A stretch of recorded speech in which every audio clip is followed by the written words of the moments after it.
Hello again and welcome to another edition of Suds and Country. Hi, I'm Herb Suds and welcome to the show, my friends. I'm very lucky to have a very special person, a very talented person. His name is Junior Brown. Welcome to the show, Junior. Thank you, sir. Good to be here. Good to have you on Suds and Country. You are a singer, you are a songwriter, you are a producer, you are an instrumentalist.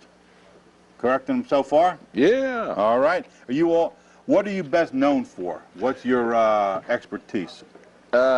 Being an inventor, I guess. Okay. Now, look, we're going to talk about the invention that you have under your arm here. I think it's a little bit of everything, you know, the singing, the playing, and all of it, the writing. And you produce your albums? Yes. Okay. Most of them. Last one I didn't, but it was a live record. But, oh, yeah, live at the Continental. Yeah. Yeah. Huh? Let's talk about this, and then we'll get into your career, because this was a big part of your career since you came out with a very unusual instrument. Yeah. Who plays this beside you in the world? Nobody. Well, we're starting to sell some. So it's a marketed instrument. Yeah, we're starting to now, but wow. Up till now, it's just been me, you know. Yeah. So, and I came up with it because, you know, I like to play guitar and steel guitar and not have to unplug one and plug into the other while I'm singing. So this allows me to switch quickly. You see, I play the guitar here, and then I have it on a stand, usually, standing up and singing, and then I'll switch over. You see, I've got my bar here. I take it out of a felt-lined hole, and this is all split-second stuff, see? And I'll go over here, and I got my steel. Go back over here, got my guitar. So I can switch really quickly while I'm singing and playing on the stage. You played guitar before you played steel guitar, right? Yeah, when I was a kid, and I picked up the steel kind of in my early 20s. I got into steel.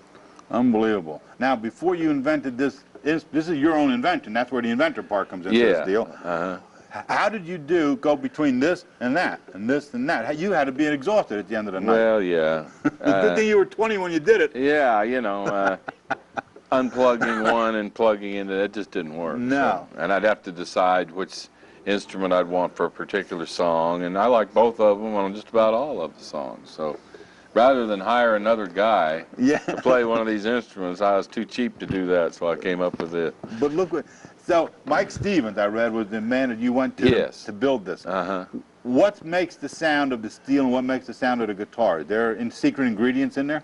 Well, it's just it's a similar type of thing, but a steel is a different instrument because it has, you know, it's played with the metal bar. Okay. And it has the metal on metal sound. See? And it slides. Yeah. You see, this here is all strings. It's skin on metal, so it's going to have a little different sound no matter what the electronics are. Is two different instruments, so you can have the exact same electronics on it and it'll still be different instruments. Now you say you're starting to produce these and sell them. Yeah. Now what training does it take to play with this? Is it special training, or can anybody play guitar, play that guit-steel? I think they probably could. You have to be a little bit of a contortionist to do it while you're standing up. Yeah. But as far as playing of the actual instruments, it's the same as if you were to cut it in half and you'd have a guitar and you'd have a steel. Okay. They're not any different than the normal guitar or steel. They're just in one body is all. This is the second one you've built so far, according to what I read. This is called a Big Red? It's actually the third one, but this is the new one? This is the second one that I use. I've got another one that's not up to snuff yet. I haven't worked out the bugs on it.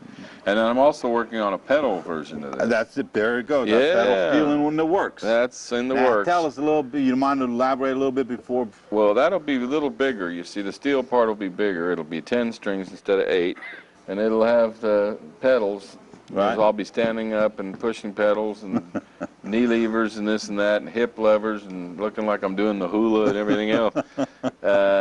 And for folks who don't know what a pedal steel is, it's just the pedals you push on the floor and they change the pitch of the strings. They give you more combinations and just more possibilities. A little more modern of an instrument. Is the original one, I read the original one's in the Country Music Hall of Fame? It was the museum. Yeah. I yanked it out of there because I needed to play it. Yeah, so I went and yanked it out of there. Okay. That has to be quite an instrument to see down in the Hall of Fame. People are probably not aware of this, you know, because it's not a common instrument to play. Well, yeah, well, it's the only one, yeah. The only one, so, you're it, man. So far, yeah. Hey, all right, enough of that. Let's get to your album here. Okay. Live at the Continental Club, the Austin Experience. Yeah. Correct? That's what we're promoting today. All right. All right, this is your first live recording? It is, yeah. You had to do it in front of an audience back in April of '05. Yeah. And released in September '05. Let's talk about what's on that album. Tell everybody what we got. It was done at the Continental Club, my old home base there in Austin. You've been there a while. That I used to play every Sunday. It's what I kind of got my thing going to get my record deal and all that many years ago. But so it was a good place to do the album, and I just did kind of a bunch of the stuff that people know me for. The songs, most of them I've written, and had a little bit of a surprise in there that people haven't heard with a Spanish song. I did in Spanish. I heard you just now. Yeah, and did that with Flaco Jimenez on accordion, a great accordion player from San Antonio. And we had some fun with, well, we did kind of a rock and roll guitar medley on there that was fun. It's a little bit different than the surf guitar medley, but it's sort of the same.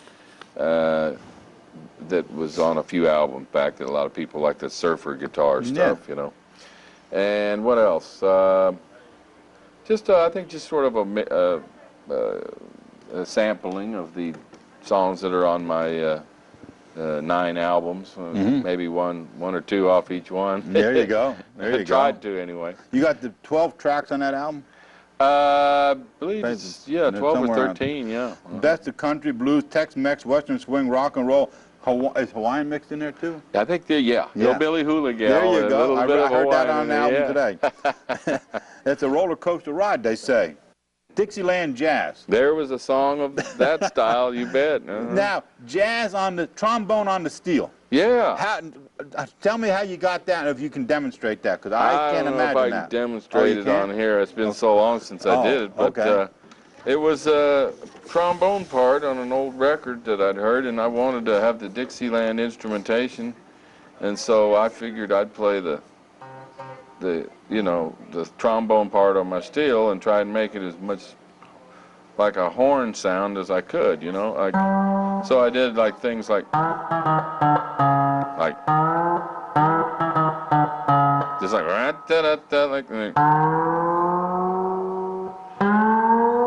the way a trombone slides up. So I did a lot of things like that.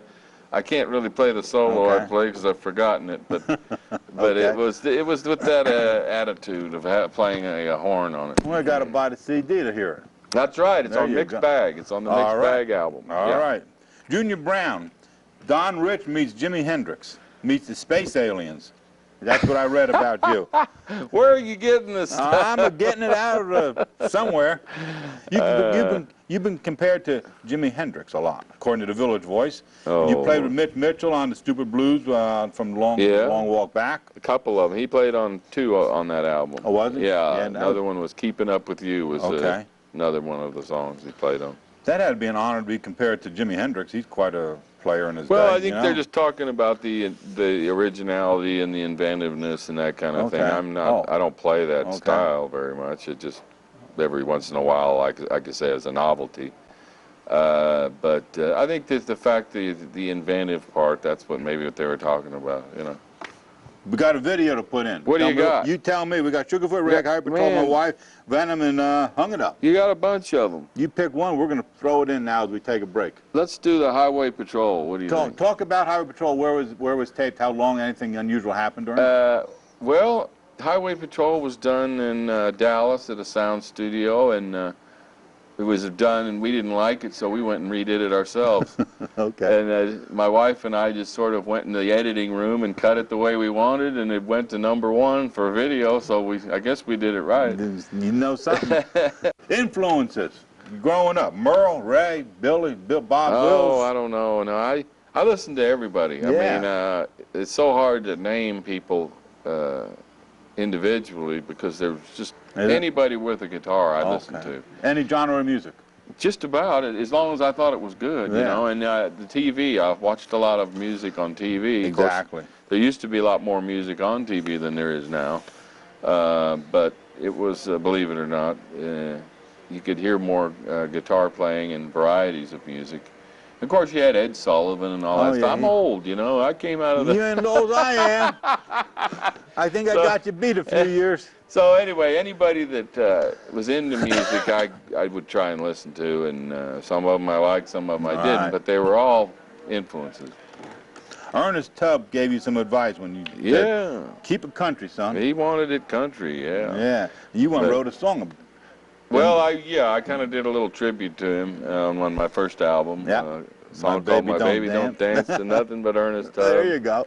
And I really wasn't able to keep it completely country. No. I wish I had, but the time for that, I think, was over. I had to modernize it a little bit with some of those other influences you were talking about. Yeah. But I was able to keep, I think he would appreciate the fact that I was able to keep the core of it pretty country. He was an incredible man. Oh, yeah. Oh, yeah. Big hero of mine. Oh, yeah. You put your first band together in Santa Fe, the Harmonious Discourse. Where are you finding all this information? At age 13. At age 13, am I right? That was about right, yeah. You played the teen circuit? You played country in those days? Or was no, you were rock and roll. Rock and roll teen dances, and then I started playing country shortly after that in... Humble Harvey? No, that was still rock. That was still rock. But shortly after that, I started playing country because I don't know. You could go into those country bars and play for 6 nights, and it was regimented. You know you're going to get your paycheck. Yeah. The rock bands, it was kind of flaky. You didn't know about. You couldn't get the money, and it wasn't that steady a work. No kidding. Not really. Not if you're going to stay in town, unless you were with some road band. The rock clubs really hadn't taken off yet at that time. Where I was from. It was all the country circuit, you know, and you house band. I mean, that was really the truth. You were in-house band, so 4 or 5 sets a night, 15-minute breaks, 6 or 7 nights a week. They hammered you on that. You live in that honky tonk. Oh, you live in there. And that's where I got my chops, basically, is years of that. You want to play a video, or do you want to play something on? Can you play something? Let's play a video. I don't care either way. You tell me what you want to do. There's 4 more videos, or you want to pick one off the? Pick a couple bars off the steel for us. Well, I could do that too. Okay. My Wife Thinks You're Dead is a good video. You got a CMA and MC, ACM on that one. Yeah, well. 1997, somewhere around there. I don't know if I got the ACM. It was nominated. Nominated. I got the CMA. Okay. Won that one and some other things. But anyway, it was a good video. It took all day to make that thing. We were there from like 4 in the morning till about 2 the next morning.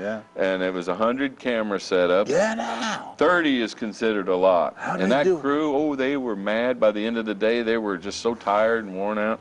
But it was a great video. It really was. It was done in old silent movie style, like the Keystone Cops. You know, a lot of people liked it. But further through my reading, you know, magazine said, the Musician magazine says Junior Brown's a genius. Oh boy. Life magazine is the only contemporary musician included in an all-time country band and guitar player, best lap steel player, best country artist, best country album for Get With It. Yeah. That's what guitar player said about you. Yeah, I got a few of those little awards. Let's put a video in, Junior. Which one do you want? Okay. Hung It Up is a good one. You tell me what you want. I don't want to influence. How about Sugarfoot Rag? That was my first video. That was. There it is on the top of the list. And it's an instrumental, and we went all over the world touring, and we took a video crew with us. That how it came about? So, yeah, you got the Eiffel Tower and Big Ben. And how long did it take to do that? Just the time of the tour, you know, about a month, I guess. You went with your camera and just took them with us. Took it everywhere. Website for Junior Brown.